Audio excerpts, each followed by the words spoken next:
Shalom, Bapak Ibu yang kami kasihi dalam nama Tuhan Yesus Kristus. Kami dari Majelis Daerah YPP Batu di Sumatera Bagian Selatan dan Sekolah Tinggi Teologi Ebenezer dalam program Sabda Ilahi menyapa Anda pagi ini. Tuhan Yesus memberkati.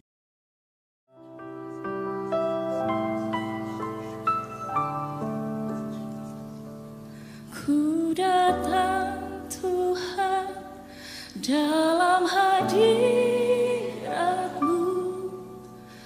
berhiaskan kekudusan. Seluruh surga sujud menyembah-Mu. Ku tersungkur dan berseru, ku datang Tuhan dalam hadirat-Mu, berhiaskan kekudusan. Seluruh surga sujud menyembah-Mu. Ku tersungkur dan berseru,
Shalom pendengar Sabda Ilahi.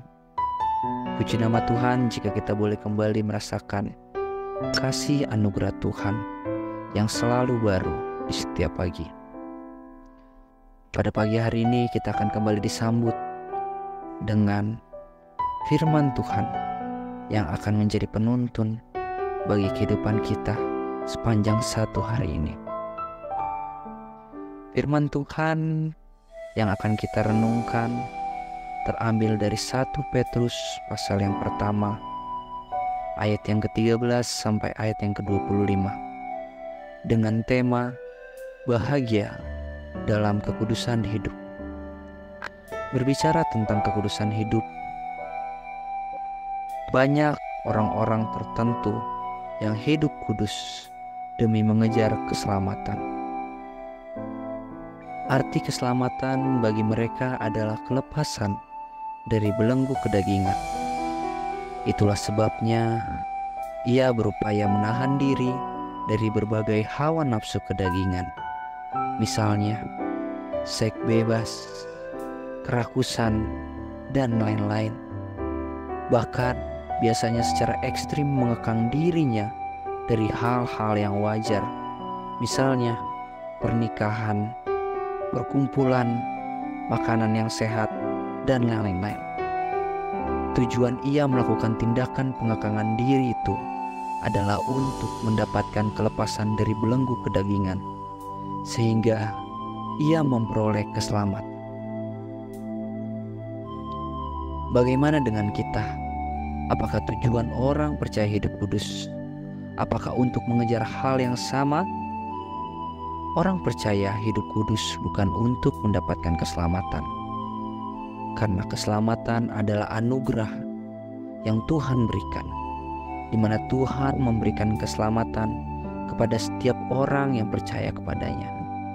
Maka Petrus menasihatkan umat Tuhan dalam suratnya agar mereka hidup kudus dengan menyadari status mereka yang telah memperoleh keselamatan sebagai umat dari Tuhan yang kudus.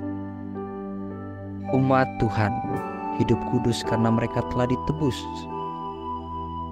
dari cara hidup masa lampau yang sia-sia, yaitu hidup penyembahan berhala sebagaimana nenek moyang mereka melakukannya dahulu. Mereka sadar harga tebusan itu melampaui nilai perak atau emas, yaitu darah anak domba Allah, Yesus Kristus sendiri. Tuhan menyelamatkan umatnya dari belenggu kedagingan dan hidup penuh kesia-siaan yang hanya akan membawa mereka kepada kebinasaan. Jadi, tujuan orang percaya hidup kudus karena ia tidak mau menyia-nyiakan penebusan Kristus yang sudah dianugerahkan kepadanya. Kita sudah dibebaskan dari belenggu perbudakan dosa. Mengapa sekarang kita mau menyerahkan diri kita lagi kepada perhambaan dosa itu? Kalau kita masih hidup sembarangan dalam dosa, maka sama saja dengan kita menghina dan menyangkali karya Kristus di kayu salib. Hidup kudus bukan pilihan bagi orang percaya. Hidup kudus adalah cara hidup orang-orang percaya yang telah mengalami anugerah penebusan Kristus. Maka sebagai orang percaya, hidup kudus adalah sebuah kebahagiaan. Maka berbahagialah kita yang hidup di dalam kekudusan. Demikian firman Tuhan. Mari kita bersatu di dalam doa. Bapa di dalam surga, terima kasih. Kami bersyukur untuk firman Tuhan yang boleh menyambut kami kembali, yang boleh menjadi pengarah, penentu, dan pembimbing kami, sehingga kami boleh melakukan hal yang baik yang berkenan di depan Tuhan. Kami boleh semakin tahu Tuhan, bahwa kami adalah orang-orang yang hidup kudus. Kami bahagia Tuhan, sebab Engkau yang memberikan anugerah, Engkau yang memberikan itu kepada kami. Dan biarlah kami boleh menjadi berkat bagi orang-orang di sekitar kami. Dan biarlah kiranya Tuhan yang boleh menuntun setiap langkah kaki kami, sehingga semua yang kami lakukan boleh berkenan dan memuliakan nama Tuhan. Hanya ini doa kami di dalam nama Tuhan Yesus Kristus. Haleluya. Amin.